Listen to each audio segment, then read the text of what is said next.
தேவன் உங்களை ஆசீர்வதிச்சிருக்கிறார்னா அந்த ஆசீர்வாதங்கள் உங்களுக்கானது மட்டுமல்ல, அது மற்றவர்களுக்கானதும் கூட சேர்ந்து வைத்திருக்கிறார் ஆண்டவர். ஆண்டவர் இவ்வளவு பெரிய தேசத்தை ஆண்டவர் எனக்கு கொடுத்துருக்காரு, எனக்காகத்தான் கொடுத்துருக்கிறாரு.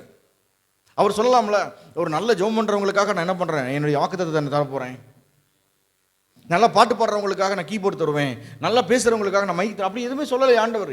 இங்க யாரெல்லாம் அவருடைய சமூகத்துக்கு வருகிறார்களோ, யாரெல்லாம் அவரை ஏற்றுக்கொள்கிறார்களோ அத்தனை பேர்களும் அவருடைய பிள்ளைகளாகும்படி தேவன் அதிகாரம் கொடுத்திருக்கிறார். யாரெல்லாம் அவரை ஏற்றுக்கொள்கிறார்களோ, யாரெல்லாம் அவரை விசுவாசிக்கிறார்களோ அத்தனை நபர்களும் தேவனுடைய பிள்ளைகளாகும்படிக்கு அதிகாரம் கொடுத்திருக்கிறார். ஐயா, இவங்களுக்கு நல்லா ஜெபம் பண்ண தெரியும், இவங்க நல்லா பாட்டு பாட தெரியும், இவங்க நல்லா ஊழியம் செய்கிறாங்க, இவங்க ஆண்டவருக்காக நிறைய, அப்படியெல்லாம் அவர் யோசிக்கல. நம்முடைய செயல்பாடுகளை வச்சு அவருடைய தகுதி அவர் டிசைட் பண்ணல. அவர் எவ்வளவு பெரியவர் என்பதை வைத்துத்தான் என்னை நடத்துகிறார். என்ன பண்ணியிருக்கிறார் அப்படிங்கிறத வச்சு அவர் திட்டமிடலை. ஆல்ரெடி நான் என்னெல்லாம் செய்ய வேண்டும் என்பதை தேவன் திட்டமிட்டிருக்கிறார். அந்த திட்டங்களில் தான் இந்த நம்ம வாசித்த வசனங்கள் எல்லாம் அந்த திட்டத்துக்குள்ள தான் இருக்கிறது.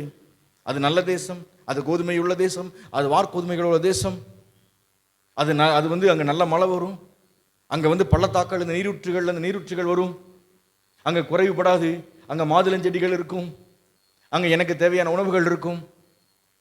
அல்லேலூயா.